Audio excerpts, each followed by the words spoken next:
Right here's my beautiful diesel Jetta, and I love driving this thing, but of course, someone had to goddamn f this thing up. It all started one day when I decided to go to the Holy Grail, the place all men hate, Target. Bro, what the fuck? Nah.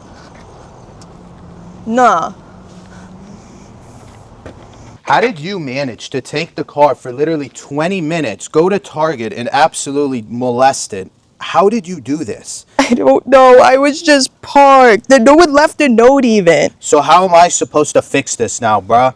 I already don't want to fix this shit, and now I gotta do more work on this freaking car. Y'all, look how she parked. This is why shit like this happens. She has no clue how to drive. I don't know how.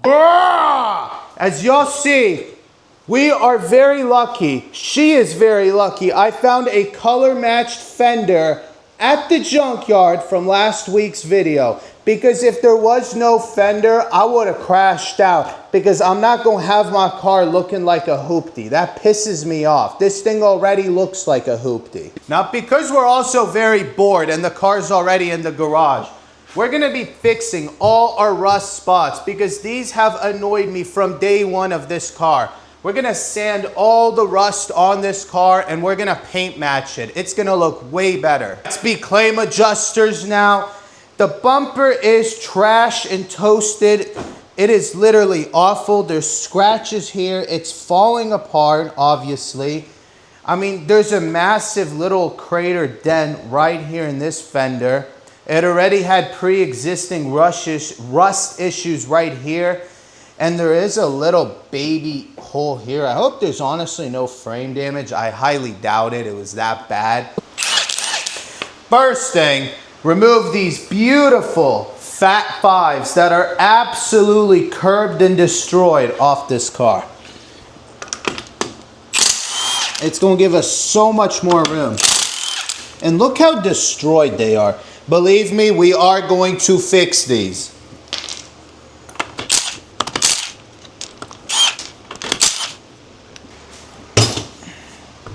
All right, adios he goes. Y'all remember this? That sucked to do if you watched our way back videos, did the CV axle. It was not fun. We got 1, 2, 3, 4 10 mils right here. You got like 3 10 mils in here. And then you got to remove all these little torque screws right here, all on the fender liner. And then there's one more back bolt way down here, and I think there's one up here. Anyways, it's really easy to do. Yeah, let's get started. Holy shit, I'm already starting to drop bolts. Holy shit, this is not good. Get on there. Dude, they're hot as hell. This car's been parked outside.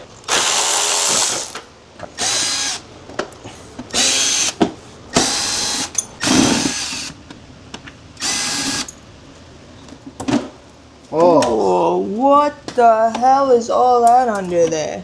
Oh. That's like a rat's nest growing. Oh. Wow, beautiful Raceland coilovers for $100. You can damage your car and fuck up your suspension. I want to throw these coilovers away. Literally, they're like ass. There's junk. Oh wow, that was an 8 and we absolutely shredded that. That's okay. Oh, it won't come out now. All right, I don't care about this bolt. It was not going back on anyways, so yeah. Everything. And of course, he zip tied it to the fucking intercooler. Go put this somewhere, wash it, do something with it. It's disgusting. That's why we know. No! Oh shit. It went back there. Alright, last ones. These are all like T25s, right? I don't know, T20. T20s. This comes off. You just remove this. Oh, it does. Yeah, that like removes like that. Yo, shout out Volkswagen. Thank y'all for making one thing easy on cars, because usually you guys suck, but you guys made this fender really easy.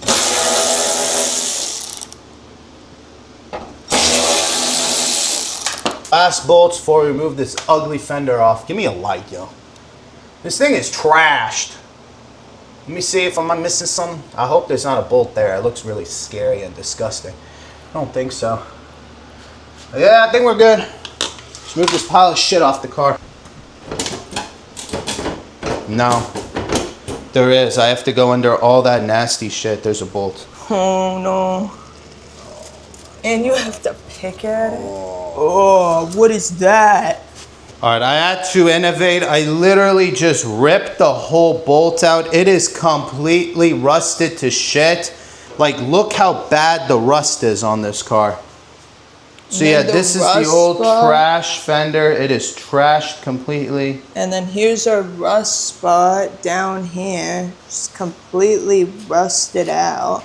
That's, you know, not really great, but we'll deal with that later. All right, now to put on the new fender. Here's the whole new fender. So new light in it, nice. And then there's nothing but other than like a little ding here, but no one's really going to notice that. It's not like before with that huge dent on it. So let's get this installed. Okay, that went on a lot easier than I Expected. Just putting everything back in order, y'all. Start with the top. It's gonna make your life way easier. Tighten those. We'll worry about this in a second. I mean, how does it go? And then flip it. Oh, like yeah, like that. That is like that. Yeah. Oh yeah. All right, good. Okay, yeah. All right, there we go. 3 in there.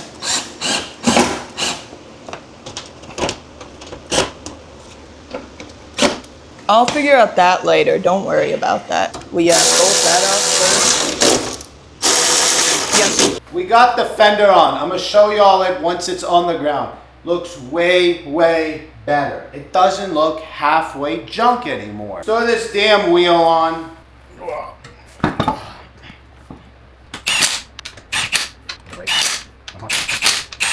I gotta lower this thing. Finally, we're done with the fender.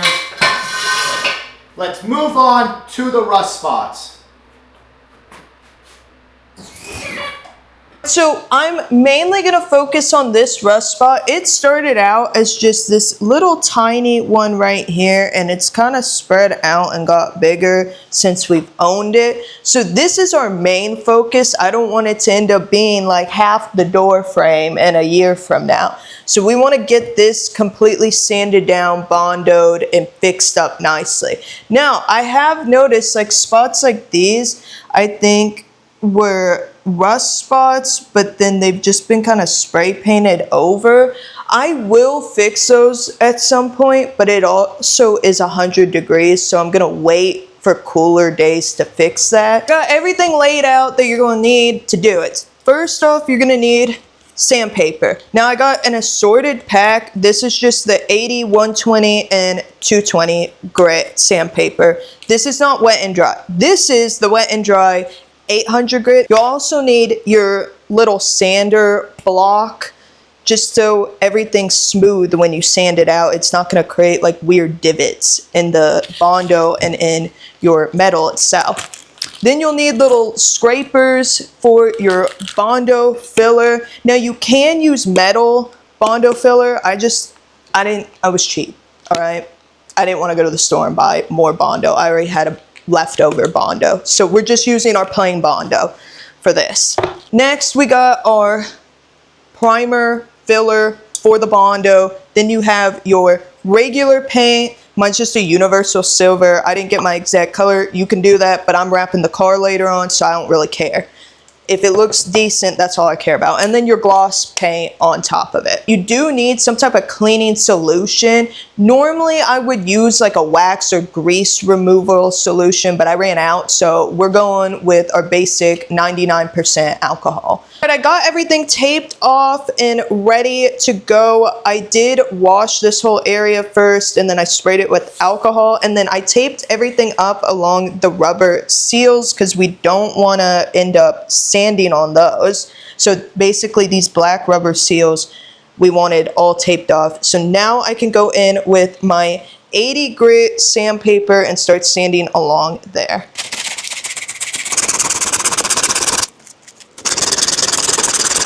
For the edges up here, I just kind of like, I don't know, kind of just like put a little edge over where there's rust spots, and then you kind of just shove it in the corner and just kind of like go back to and forth. You want all the rust gone so it has no chance of coming back. As you can see, there is no rust showing anymore. This is just like some of the part of the paint right here. This isn't rust at all. This is just where it got down to the primer with sanding. But there's no rust at all on here or on the backside. I don't know if y'all can see that. The backside has no rust either. I did clean everything off, and I may be really lucky because this all feels pretty uniform and smooth.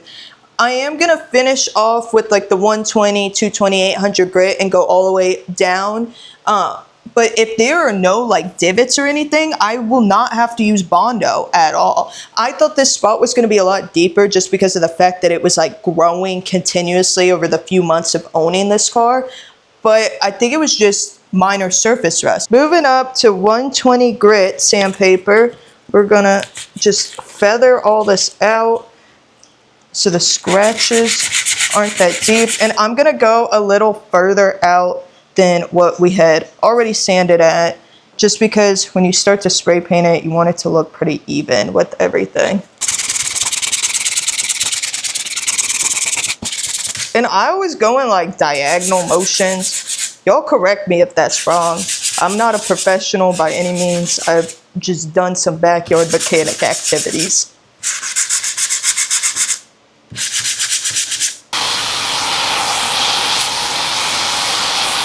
Lastly, I'm going to go in with 220 grit sandpaper to make sure everything's smoothed out and no deep scratches.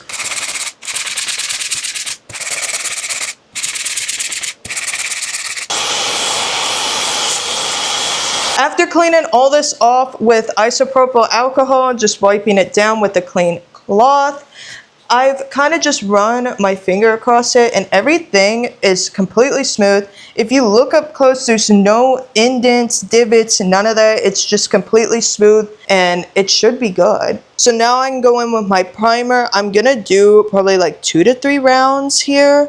And then once that's done, fully drying, I can wet sand. Sprayed primer all out here. I know you're supposed to like tape off a little further. I got a little happy with the can. There may be a little bit noticeable of a spot, but I can always like polish it to where you won't notice it as much of like a clear spray painted line. But this is my primer. It's just parts of it are drying a little, but for the most part, it looks great. It's completely dry to the touch. I've kind of let it sit for a while. I'm gonna go in with my 800 grit sandpaper, and I'm gonna make sure it's soaking wet. I do have a spray bottle too, just to spray and make sure the surface is wet. And I'm just gonna sand down the primer, and then I can spray on our color.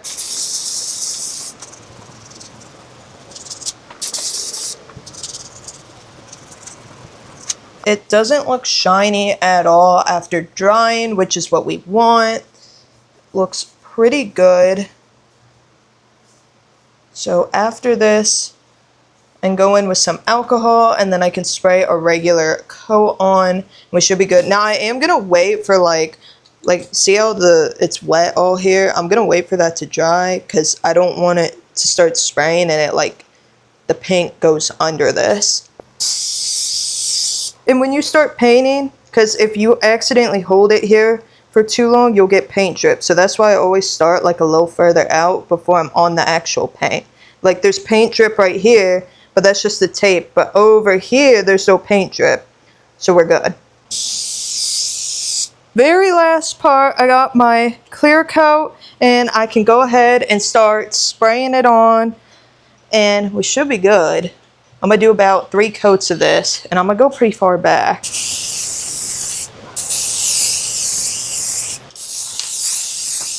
Very last round and then we're done. Luckily we did not die of any fumes. This is completely done with all its clear coats. I did about 4 rounds and then the last round being a heavy coat round. And now all we gotta do is play the waiting game of waiting I normally wait an hour, and then I could take all this tape off and we could see if we did everything right. Hopefully it looks good. We finally finished with everything. Here is the old fender, and here is the beautiful new fender. No dents, no nonsense, and I was able to get the bumper clipped back up properly since it isn't damaged anymore. I'm assuming wherever it was connected up here was a little damaged, and that's why it wasn't sticking nicely up for the bumper when I tried to re-put it up after it got wrecked. But moving on to the rust spots, I did fully finish painting it. It looks really good. It's pretty much similar in colors. I don't see a big difference. Now, since I do want to get this video up and posted for y'all this week, I am not able to get it done, but I'll post progress pics after. I have to wait a few days. This is normal. All you do is take high grit, wet sandpaper, sand it down, and it will look perfectly even with the other paint. It just looks like this right now because I didn't have time. And then you could polish it and it'll look even better. But that's it for everything. We will see y'all next week when we start modding the Celica. We actually got mods for it, so we'll see y'all next week.